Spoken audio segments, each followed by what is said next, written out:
Hey guys, welcome back to my channel. So today we'll be doing this setup, which will be part one of a two-part series. So stay tuned for Sunday where I put up the second part to this. We're using the colors today is Mocha. I did brown inside Mocha, blush inside blush, and then blush inside pearl white, and the Reflex or chrome gold. And the frame was built by my client, and it's just a square frame. It's actually pretty wide. I thought it would be a little shorter in width, but it was pretty wide.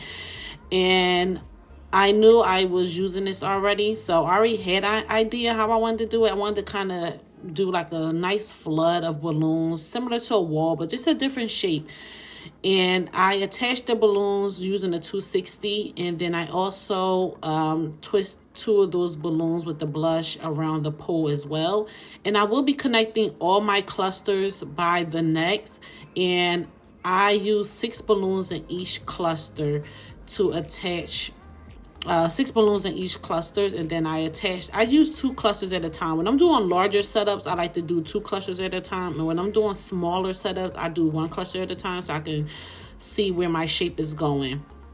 And one thing I would have done differently here is, even though so this is a block pattern, however, I feel like the colors was a little bit too scattered for me. I actually like, because I'm not in that phase no more. I kind of know what I like, but I'm still learning what I like, because you're never really done when you're doing creative stuff.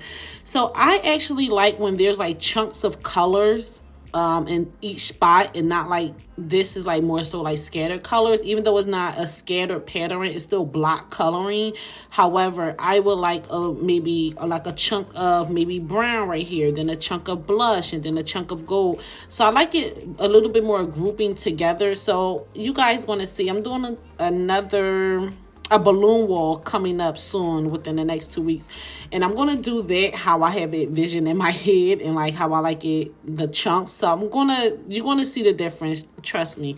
But that's how I personally like my designs, and I feel like it always a method to my madness, because I wouldn't necessarily do it for a smaller setting. Depends on if I was doing like maybe an ombre effect, and maybe I do like a light color or light, then the medium, and then the darkest color or something like that. Then I would do it in that form. But it also depends, because I feel like when it's a larger setup like this, then I will necessarily like to do it like that.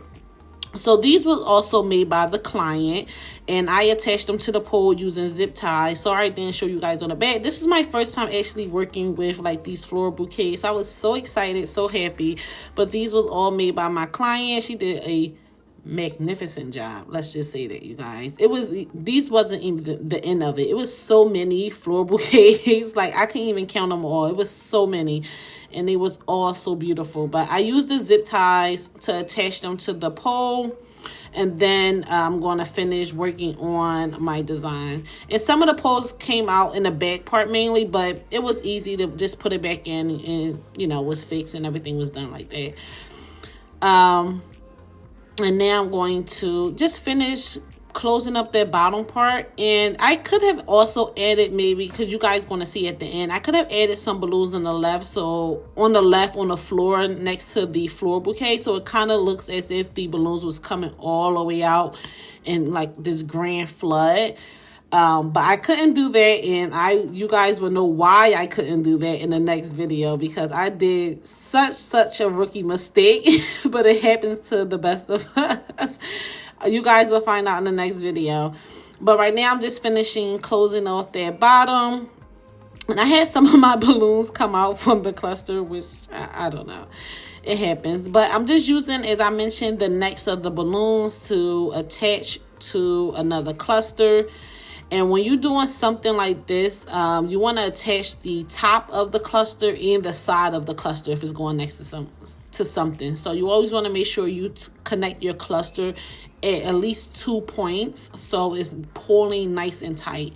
And right now you can't really see, but I'm adding just quads of 4 at the bottom, like what I'm doing right here. I'm adding all of those are quads of 4. I believe, or what I like to do is adding those quads of 4, kind of like close off the the balloon, I guess, setup kind of thing. And right here, I'm adding in that 19-inch balloon. I'm using the 260. I was ripping it apart because I'm so cheap, you guys. I didn't want to use a whole 260.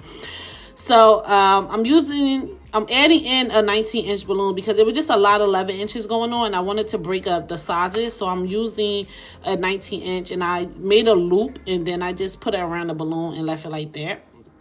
And right now I'm just making sure all my necks are covered.